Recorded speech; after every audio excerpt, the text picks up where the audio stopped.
Break के बाद खुशामदीद नाज़रीन। कल लतीफ़ खोसा साहब ने कहा था कि जो इमरान खान ने जो है वो किसके मशवरे पर सिविल नाफरमानी की कॉल मौखर की। पीटीआई के अंदर कुछ लोग ऐसे हैं कि जिनकी वजह से जो है वो उन्होंने कहा कि जो है ये सिविल नाफरमानी की जो कॉल है उसको मौखर किया गया। न्याजी साहब, सबसे पहले तो क्या आप समझते हैं कि जो सिविल नाफरमानी की जो तहरीक है ये इतनी आसानी से इम्प्लीमेंट हो सकती है? क्योंकि माजी में भी हमने देखा था 2014 गालिबन 2014 के धरने के दौरान सिविल नाफरमानी की कॉल दी गई थी खान साहब की तरफ से ही, लेकिन उस पर इम्प्लीमेंटेशन नहीं हो पाया था क्योंकि लोगों ने अपने बिल जलाने से इनकार कर दिया था। तो इस वक्त आप कैसे एक्सपेक्ट कर रहे हैं लोगों से कि वो इस कॉल पर जो है वो लबैक कहेंगे? जी उज़मा साहबा, मैं समझता हूँ कि ये सिविल नाफरमानी की जो तहरीक है इसके दो हिस्से हैं या दो फेज़ कर लें। एक एक्सटर्नल है, एक इंटरनल है। एक्सटर्नल में ये हम प्रोग्राम देंगे, एक्सटर्नल में ये है कि रेमिटेंस जो है ना लोग भेज रहे हैं वो उसको कम कर देंगे। ठीक है। इसका तरीक़ेकार ये पार्टी तय करेगी, इमरान खान तय करेगा। मिसाल के तौर एक मज़दूर जो है वो पर मंथ $1000 घर भेजता है, तो उसका जितना गुजारा हो सकता है वो 50% भेजेगा, 50% नहीं भेजेगा, या 33% नहीं भेजेगा, या 33% भेजेगा। ठीक है। और एक दूसरा? ये तरीक़ेकार है। ये तो है ना एक्सटर्नल। तो जो इंटरनल है ना उसके बाद उसमें ये आपकी बात दुरुस्त है कि 2014 में जो पीटीआई थी उसकी जो पॉपुलैरिटी थी वो तकरीबन 35% थी। आज अल्हम्दुलिल्लाह 90% पे है। ये भी एक बहुत बड़ा गैप है, फ़र्क है। इंटरनल जो है वो हम देखेंगे जब हमारी एक्सटर्नल जो है ना वो सिविल नाफरमानी तहरीक जो है ना वो मौसर नहीं साबित हुई, तो फिर इंटरनल करेंगे। उसमें ये बिल है, ठीक है कि यूटिलिटीज़ बिल जो है ना हम कोशिश करेंगे लोगों के ना दे 2-3 महीने तक, तो ये मीटर का नहीं डिस्कनेक्ट भी नहीं कर सकते। तो इसके अलावा और भी बहुत सारे इसमें प्रोग्राम हैं। इंटरनल जो सिविल नाफरमानी की तहरीक है वो जमात करेगी। मैं तो इस पोजीशन में नहीं हूँ कि मैं जमात की जो पॉलिसी या प्रोग्राम हो उसको अपने सामने रखूँ। ठीक हो गया। अब्दुल्ला हमीद गुल साहब, आप क्या समझते हैं कि क्या ये सिविल नाफरमानी जो है ये आसानी से इम्प्लीमेंट हो सकती है और क्या लोग इस कॉल से अट्रैक्ट होंगे? क्योंकि जब इस कॉल की बात की गई तो लोगों ने रेमिटेंसेस जिसका जिक्र किया जा रहा था कि फ़ौरन से ये कहा जाएगा कि ओवरसीज़ पाकिस्तानियों को के रेमिटेंसेस भेजना बंद कर दें या उनको कट कर दें, लेकिन जब से इसका जिक्र हुआ है उसके बाद से हमने देखा है कि अभी तक रेमिटेंसेस में कोई फ़र्क नहीं पड़ा है। लेकिन चलें, हम ये भी एक मार्जिन दे देते हैं कि अभी फाइनल कॉल नहीं दी गई, जिसकी वजह से जो है क्या ऐसा पॉसिबल है? देखिए, जहाँ तक अगर रियलिटी के ऊपर जाएं तो पहली बात यह है कि ओवरसीज पाकिस्तानी जितने भी बैठे हुए हैं वो सारे के सारे आपको पता है कि वो मजदूर तबका उनमें ज़्यादा है और कोई ऐसा इंडस्ट्रियलिस्ट तो है नहीं जो कि वहाँ से इंडस्ट्री से कमा के पाकिस्तान में खर्च कर रहे हो। उन्होंने जो कमाना है वही खाना है और अपने घर में भेजना है। अब अगर कोई आदमी जो है वो लेट से कि वो 500 रियाल घर में भेज रहा है, तो आपका क्या ख्याल है कि वो 300 रियाल कर देगा और फिर मतलब उसके 2 बच्चे स्कूल जाएंगे और 2 बच्चे नहीं जाएंगे, या माँ का इलाज होगा और बाप को इलाज के बगैर ही छोड़ दिया जाएगा? ये मेरे ख्याल में बिल्कुल पॉसिबल नहीं है और इसको आप देख लेंगे। नंबर 1। नंबर 2 ये है कि आपने खुद देख लिया कि उस टाइम पे अभी आपने खुद ही बोला कि जब बिल जलाने की बात आई तो कितने लोगों ने बिल जलाए। तीसरी बात यह है कि जो अभी अफवाज पाकिस्तान के हवाले से जो कहा गया कि जी फलानी प्रोडक्ट्स का जो है बायकॉट करें, तो कितने तहरीक इंसाफ की लीडरशिप जो है वो उन्होंने डीएचए छोड़ के जो है वो किसी और जगह पे घर मूव कर लिया। यकीनन आपके टीवी ने जरूर दिखाया होगा कि लोग डीएचए छोड़ के जो है वो जा रहे हैं और जो करोड़ का प्लॉट था वो 5-5 लाख रुपए में मिल रहा है। अगर मिल रहा है तो जरूर मुझे बताएं, मैं जरूर लेने में इंटरेस्टेड होऊंगा जी। तो दूसरी बात जो इसमें आई, देखें, पहली बात यह है कि जनरल फैज हमीद के हवाले से इन्होंने बात की न्याजी साहब ने, तो मैं उसका जरूर रिस्पॉन्ड करना चाहता हूँ। पहली बात यह है कि अफवाज पाकिस्तान को यह मैंडेट जो है भुट्टो साहब के दौर में मिला था कि आईएसआई के अंदर एक पॉलिटिकल सेल बनाया जाए और वो आज भी मौजूद है, उसको ख़त्म नहीं किया और ना ही वो इमरान खान साहब की हुकूमत में ख़त्म हुआ। तो लेकिन साथ ही साथ हमें ये भी बताया गया, हमें तो यही पता था आपको और मुझे, हमने तो कम से कम यही पढ़ा था कि जो पाकिस्तान का जो फादर ऑफ द नेशन है वो तो है हमारा कायदे आज़म मोहम्मद अली जिन्ना, और ये आयशा नोमान साहिबा ने भी यही पढ़ा होगा। लेकिन हमें फिर ये बताया गया इमरान खान साहब के दौरे हुकूमत में कि जो जनरल बाजवा हैं वो भी कौम के बाप हैं। तो ये बातें तब वो बाप हलाल थे और अब जो है वो हराम हो गए। तब वो जो 2018 की अगर आप इलेक्शन की ही बात कर लीजिए तो जो तमाम जो 2018 के इलेक्शन में आरटीएस की वजह से जो इलेक्शन कमीशन को एप्लीकेशन आई थी जिसके अंदर उन्होंने अपने रिव्यू के लिए बोला था, तमाम जो मेंबरान थे जिन्होंने इलेक्शन में पार्टिसिपेट किया था वो तकरीबन 202 थी। जबकि इस बार इलेक्शन में जिसका फॉर्म 45 और 47 का बहुत वावेला है और मेरा ख्याल है कि कोई हर्ज भी नहीं है इसमें, लेकिन जो भी हुआ आपको मालूम है कि वो टोटल 88 है नंबर में। तो फिर 2018 में वो 202 थी, इस बार वो 88 हैं, लेकिन शोर हंगामा इतना है कि जैसे कान पड़े आवाज नहीं सुनाई देती। दूसरी बात यह है कि आज पाकिस्तान की 4 कंपनियों के ऊपर पाबंदी लगी है। मुझे ये बताएं कि तहरीक इंसाफ के जो आउटसाइड पाकिस्तान लोग बैठे हैं वो इस पे खुशियां क्यों मना रहे हैं? क्या वजह है पाकिस्तान के ऊपर पाबंदी लगना? तो मेरे ख्याल में ये तो गरीब कौम के लिए भी मुश्किल है और तकलीफ दे बात है। लेकिन उस सूरत के अंदर जो है वो वहाँ खुशियां मनाना, क्या तहरीक इंसाफ के एक्स अकाउंट से, उनके ऑफिशियल अकाउंट से इसकी कोई मजम्मत आई है? और अगर नहीं आई तो फिर क्यों नहीं आई? अब अलीमा खान साहिबा के ऊपर बात कर लेते हैं। अलीमा खान साहिबा का आपको तो उज़मा साहिबा पता ही होगा कि उनका पार्टी में ओहदा क्या है, आप मुझे बता सकती हैं? यानी वो तो भी नियाजी साहब ने कह दिया ना, उनके पास कोई पार्टी का ओहदा नहीं है। अच्छा। अब अगर पार्टी का उनके पास ओहदा नहीं है तो फिर हाउ कम के वो पार्टी के जो चेयरमैन हैं जो इस टाइम पे वो उनको बाईपास कर रही हैं? गौहर साहब को तो पता भी नहीं होता। इस सारे में गौहर साहब कहाँ गए जो पार्टी के चेयरमैन है? इसका मतलब है कि पार्टी जो है बुनियादी इलेक्शन कमीशन के असूलों को जो है वो पामाल कर रही है। देखें जो लेकिन खान साहब, लेकिन आप देखें ना, खान साहब भी तो उन्हीं पे ट्रस्ट करें। उनकी बहन है, वो जब उनसे मुलाकात के लिए जाती हैं तो बाहर आके वो कुछ ना कुछ बयान तो देंगी कि जो उनकी बातचीत हुई है खान साहब से, तो मैसेज दे बात रही तो हैं, करेंगी। उनका जो भी मैसेज होता है वो कन्वे कर रही है। देखें मैसेज कन्वे करने के लिए बाकायदा एक हर पार्टी के अंदर एक तरीकाकार होता है, उसके इंफॉर्मेशन सेक्रेटरीज होते हैं और वो इंफॉर्मेशन सेक्रेटरी जो है वो काम करते हैं।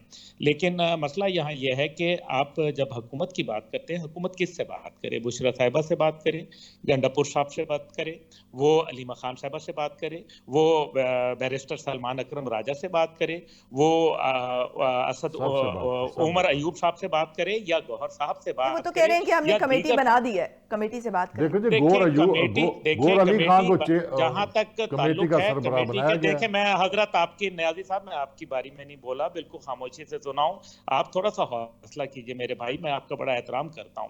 तो उसमें देखें सीधी सी बात यह है कि इस टाइम पे जो कमेटीज बनी हैं, आपको मालूम है कि तहरीक इंसाफ यू टर्न ले लेती है, अपनी हर बात को जो है वो दोबारा से चेंज कर लेती है। इसलिए टर्म्स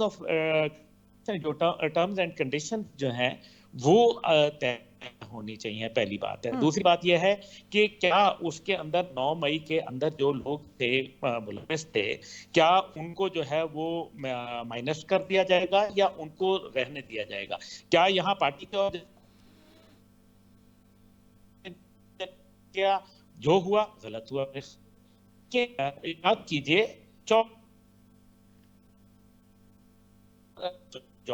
खान है और एक पाकिस्तान की तीसरे नंबर पे बड़ी जमात थी वोटिंग पे, नाम था तहरीक लब्बैक पाकिस्तान, उस भून के रखा गया था, वहां हत्या बहा दी गई थी, वो भी इंसान थे और वो उस टाइम पे कोई अपनी जात थे कि मुझे बाहर नहीं 41 का मामला की ली जाए, बट वो ये कह रहे थे कि नापाक खाके और नए गए हैं, तौहीन की गई है और उसके ऊपर फ्रांस के सफीर को मुल्क बदर किया जाए।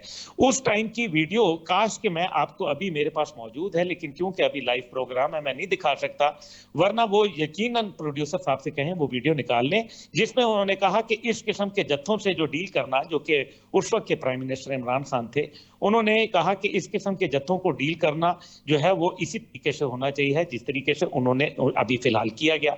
जहां तक पुरअमन एहतजाज डी चौक की बात है तो मैंने नहीं दिखाया, ना मेरा कोई टीवी चैनल है ना कुछ है, बल्कि आपके टीवी ने दिखाया कि लोग LMG लाइट मशीन गन लेके जो है वो जो ब्लू एरिया था उसके अंदर वो वहां आए हुए थे। तो क्या ये पुरअमन एहतजाज था?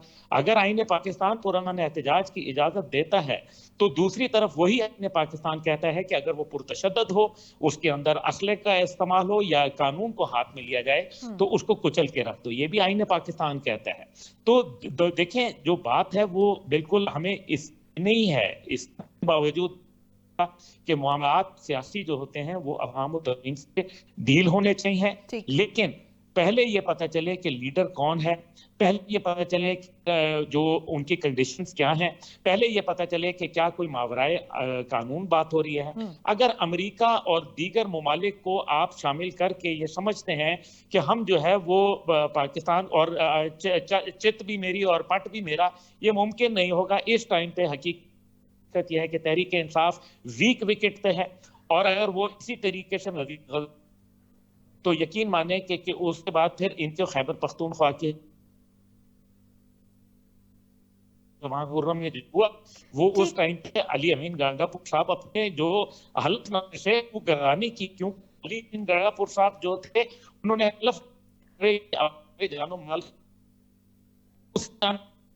ठीक हो गया सर, थोड़ी सी वहाँ 30 लोग जो है मर गए। डिस्टॉर्शन आ रही है और आपकी आवाज कट के आ रही है। मैं आयशा नुमान साहिबा की तरफ बढ़ूंगी। आयशा, आप क्या देखती हैं कि ये जो मुतालबा किया जा रहा है कि मुतालबात पर अमल दरामद वरना सिविल नाफरमानी की कॉल, क्या आप समझती हैं कि इसका हकीकी मुखातिब कौन है, असल में मैसेज किसको दिया जा रहा है? और दूसरा ये कि अगर मैं ये कहूँ कि ये अलकादिर ट्रस्ट केस का जो है फैसला महफूज हो चुका है और ये फैसला आने वाला है, तो इस कॉन्टेक्स्ट में इस सारे मामले को कैसे देखती हैं? देखिए, सिविल नाफरमानी की जहाँ तक बात है, मैं अभी अब्दुल्ला हमीद गुल साहब की पूरी तरह से बात भी नहीं सुन सकी क्योंकि उनकी आवाज़ मुझ तक बहुत कम पहुँच रही थी, तो इनकी आधे से ज़्यादा गुफ्तगू तो मैं नहीं सुन पाई। लेकिन आपने जो सवाल किया सिविल नाफरमानी का, अब देखिए, जब सिविल नाफरमानी पाकिस्तान में कहीं पहली दफ़ा कॉल नहीं दी गई, ये 70 की दिहाई से पहले भी जो है एक दफ़ा सिविल नाफरमानी की कॉल दी गई थी, लेकिन अब हालात में काफ़ी ज़्यादा फ़र्क आ चुका है। वो फर्क कैसे आ चुका है? जैसे कि रफीउल्लाह नियाजी साहब ने कहा कि जब पहले नाफरमानी की कॉल दी गई थी उस वक्त 2014 था। 2014 में और अपने हालात का अगर मुआवजा किया जाए तो बहुत ज्यादा हालात जो है वो अब बदल चुके हैं। इस वक्त जो रियासत पाकिस्तान है और जो अवाम पाकिस्तान है, जिस तरह से उसमें एक कम्युनिकेशन गैप नजर आ रहा है ना, एक मिसट्रस्ट नजर जो आ रहा है, वो पहले नहीं था। इस वक्त जो आम पाकिस्तानी है उसका पाकिस्तान की जमहूरियत से जिस तरह से, पाकिस्तान के मौजूदा निज़ाम से जिस तरह से एतमाद उठ चुका है, वो पहले नहीं था। इस वक्त पाकिस्तान में जिस तरह से जमहूरियत के ऊपर शब खून मारा गया है, जिस जताई से मारा गया है, वो पाकिस्तान में पहले नहीं हुआ। इस वक्त पाकिस्तान में जिस तरह से आज़ादी राय पर पाबंदी है, जो सच बोलने पर, जहां पर सहाफियों पर क्रैकडाउन किया जा रहा है, सोशल मीडिया के वॉलंटियर्स पे क्रैकडाउन किया जा रहा है, सियासी पार्टी के रहनुमाओं पर क्रैकडाउन किया जा रहा है, वो अब से पहले भी इस तरह नहीं था। आयशा, ये हमेशा से ये सब मौजूद रहा है। ये जरूर है कि जैसे जैसे वक्त गुजरता जाता है तो उसकी थोड़ी शिद्दत जो है वो बढ़ती जाती है, और अब चूंकि सोशल मीडिया का दौर है तो अब लोगों तक जो ये आवाज है ये जरा लाउड एंड क्लियर पहुंचती है। अगर आप ये कहें कि इससे पहले ये नहीं होता था तो ये मैं इससे अग्री नहीं करूंगी। हमारे पास जो है वो 77 साल की तारीख है, तो अगर ये कहा जाए कि पहले ऐसा कभी नहीं हुआ तो ये गलत होगा।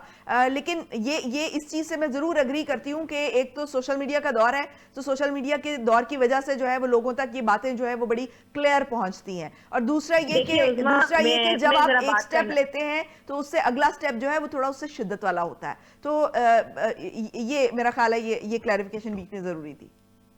नहीं, वो आपकी बात बिल्कुल दुरुस्त है। देखिए, माजी में कौन सी ऐसी सियासी जमात है जिसके ऊपर जो है ये फैशिज्म नहीं हुआ? पीपी का हम अगर माजी देख लें, हम एमकेएम का माजी देख लें, हम नून लीग का माजी देख लें, सब पर ये जुल्म हुआ है। मैं इस चीज से बिल्कुल डिसएग्री नहीं करूंगी, लेकिन देखिए, मैं यहाँ पर बात कर रही हूँ कि अवाम पाकिस्तान और रियासत पाकिस्तान में जो इस वक्त कम्युनिकेशन गैप है वो बहुत ज्यादा काबिल गौर है। शायद इस वक्त हुकूमत वक्त इस बात के ऊपर नहीं सोच रही कि हमें पाकिस्तान की अवाम के तहफ्फुज़ को किस तरह से इंश्योर करना है, पाकिस्तान के अवाम के दिलों में अपनी जगह किस तरह से बनानी है। शायद इस वक्त हुकूमत पाकिस्तान का ये जो है ये सेंटर ऑफ अटेंशन नहीं है। इसी वजह से पाकिस्तान के लोग जो हैं उनका इलेक्टोरल सिस्टम से, पाकिस्तान के डेमोक्रेटिक सिस्टम से और पाकिस्तान के पॉलिटिकल सिस्टम से, हर चीज से जो है वो एतमाद उठता जा रहा है। और ये जो बदएतमादी की जब फिजा कायम होती है ना, तो फिर कीनिया जैसे हालात पैदा होते हैं, फिर बांग्लादेश लेकिन जैसे ये हालात पैदा- बदएतमादी सिर्फ एक पार्टी के लिए नहीं है, ये सभी पार्टी के लिए, नहीं, ओवरऑल देखिए फिर सियासत के लिए। बात देखिए इस वक्त सिविल नाफरमानी की क्योंकि अगर हम जब बात करें, जब instant जब अगर हम गवर्नमेंट बात जो करें- है वो आवाम की नुमाइंदा नहीं होगी ना, तो आवाम उन पर ट्रस्ट क्यों करेंगे? देखिए, आप मुझे बात ये तो बताएं सारी कि यहीं क्यों पर- लोग फिर यहीं उनके लिए खत्म हो जाती है बात। बाहर निकलेंगे? तो देखिए, अवाम तो जिनके लिए निकली थी, उन्होंने अवाम ने जिनको वोट डाला, फिर इस वक्त इकतदार भी उनके पास नहीं है। फिर या तो पहले हम तो ये इक़्तिदार इल्जाम- ना लेना भी तो उनका अपना फैसला था ना। नहीं, देखिए अगर चंद एक सीटों के पार्टी लिए ने- अगर आपने एक अपनी पार्टी ने- अक्सरियत गंवा दी, ये एक डिसीजन था। नहीं उस्मा, यहाँ पे मैं आपसे टोटली डिसएग्री करूंगी। जब एक पार्टी 2/3 अक्सरियत हासिल कर चुकी थी, उसके बाद जिस तरह देखिए, से 2/3 उनकी सीटें ले अक्सरियत लूं- पाकिस्तान की हिस्ट्री में ऐसा नहीं हुआ, 2 दफा हुआ है गालिबन। ठीक है, एक ये 71 के इलेक्शन में और एक ये 96-97 के इलेक्शन में। ठीक है, इसके अलावा सादा अक्सरियत भी लोगों को नहीं मिली, और सादा अक्सरियत नहीं, जो मैं हमेशा आपसे- जो है मैं वो आपसे- मैं आपसे coalition यहाँ पे ये governments सवाल बनती पूछना रही चाहूंगी हैं। कि अगर मुझे आप आप ये बताइए कि जब हिस्ट्री को का बगौर मुताला करें तो आपको अंदाजा हो जाएगा कि हमारे वहाँ हमेशा कोलिशन गवर्नमेंट बनती रही है। तो जो मुतालबा है कि देखिए, 2/3 कोलिशन अक्सरियत गवर्नमेंट वाला, बनती ये नहीं रही उस्मा, मैं I mean to say that coalition government कभी बनी नहीं है, बनवाई गई है हमेशा से। ये हमें चीजों को अंडरस्टैंड करना होगा। देखिए, इसीलिए कभी भी किसी जमात को अक्सरियत हासिल नहीं करने दी गई, चाहे वो 71 का मामला हो, चाहे ये आज का मामला हो, इसीलिए नहीं करने दी गई क्योंकि हमेशा से हमारा मेरा ख्याल है लाइन ड्रॉप हो गई। न्याजी साहब, आप क्या कहेंगे? जी, मैं उज़मा साहब, पहले तो मैं आपकी याददाश्त ताज़ा करना चाहता हूँ कि 1971 में 2/3 मेजॉरिटी नहीं मिली थी, वो सिंपल मेजॉरिटी मिली थी अवामी लीग को। और 96 में जो मेजॉरिटी 2/3 मिली है नून को, इसमें कोई शक नहीं, लेकिन उस वक्त तहरीक इंसाफ जो वो इस तरह की एक मुकम्मल पॉलिटिकल पार्टी के तौर पर सामने नहीं आई थी, गो उसकी बुनियाद रखी गई थी। मगर अब जो सिनेरियो है वो डिफरेंट है उससे। पहली तो मैं ये गुजारिश करूँगा कि तहरीक इंसाफ, अगर आप तहरीक इंसाफ के दौर में नेशनल मीडिया पे हम अपोजिशन को भी कवरेज देते रहे हैं, लेकिन आज क्या हो रहा है कि आप बेशक उठा के देख लें, पिछले जितने क्लिप्स हैं वो देख सकते हैं। ये बात दुरुस्त है जो आयशा नौमान साहबा फरमा रही हैं, 100% दुरुस्त है। अगर आप मीडिया पे गदगन ना लगाएं, उसको आज़ाद कर दें, छोड़ दें, तो असल बात जो आवाम तक आएगी। हो सकता है फिर इनको कोई कुछ ना कुछ रेटिंग मिल जाए इस हुकूमत को। ये तो होना चाहिए, ये तो बिल्कुल होना चाहिए। जब मीडिया को जो है वो इज़हार राय पे दबाई जानी पाबंदी चाहिए। होगी। लेकिन न्याज़ी साहब, आगे बढ़ने से पहले मुझे आप ये बताएं कि जो आपके दौर में मीडिया की आवाज दबाई गई और उस वक्त जो है वो मीडिया के लोगों की तनख्वाहें जो है वो आदी की गई, तो आप मुझे ये बताएं कि उस वक्त की आप माफी मांगते हैं इस बात पर? अगर उस वक्त गलती हुई थी तो आप समझते हैं कि वो गलती आप तो बहुत बड़ा गलतान हो रहा है ना। उस वक्त हमने सिर्फ ये थे कि जो इश्तिहारात थे वो काम किए थे कि मीडिया जो है ना, तो उसकी वजह से जो मीडिया वर्कर्स थे उनको अपनी जॉब से किस तरह से हाथ धोने पड़े थे, ये हमारे सामने है। मैं बिल्कुल चलें, ये बड़ी अच्छी बात है, ये बड़ी अच्छी बात है कि आपने अपनी गलती का इतराफ किया। लेकिन आज जो कज़गन मीडिया पे लगी है, मेरे ख्याल माजी में इसकी कोई वो जिस टाइम पर भी लगेगी वो इजहार आज़ादी जिस तरह लोगों के खिलाफ होगा और आईने नुक्ता नजर को दबाया जा रहा है, जिस तरह तहरीर और तकरीर पे पाबंदी लगाई जा रही है और 780 लगाई जा रही है, लोग सोशल मीडिया का सहारा लेंगे। और आपको पता होना चाहिए उज़मा साहबा, आप मुझसे बेहतर जानती हैं कि सोशल मीडिया में फिर फेक चीजें भी आ जाती हैं। तो अगर आप सही मायने में जो ओपिनियन है उसको एस्टेब्लिश करना चाहते हैं, पब्लिक ओपिनियन, तो फिर आपको नेशनल मीडिया पे यानी आप जब दोबारा इक़्तिदार में आएंगे तो आप मीडिया पे पाबंदी नहीं लगाएंगे? इंशाल्लाह बिल्कुल हम करेंगे। आप देखें ना, अमेरिका के अंदर 1000 चैनल है, पाकिस्तान के अंदर 48 चैनल है। तो 1000 चैनल जो है ना, वहाँ पे आज़ादी है, जमहूरियत है, सब कुछ है, लोग अपनी राय के इज़हार खुले आम करते हैं। ठीक हो गया, कोई 780 लगता, कोई पर्चा नहीं होता, कोई FIR। चलें, हम उम्मीद करते हैं कि जब आपकी गवर्नमेंट आए तो हम आपको ये दिन जो है वो याद करा रहे हो। तो आज के लिए इतना ही, बहुत शुक्रिया आप सबका। कल होगी आपसे दोबारा मुलाकात, मुझे दीजिए इजाजत। पाकिस्तान की हमेशा पाइंदगी की दुआ के साथ, अल्लाह हाफ़िज़।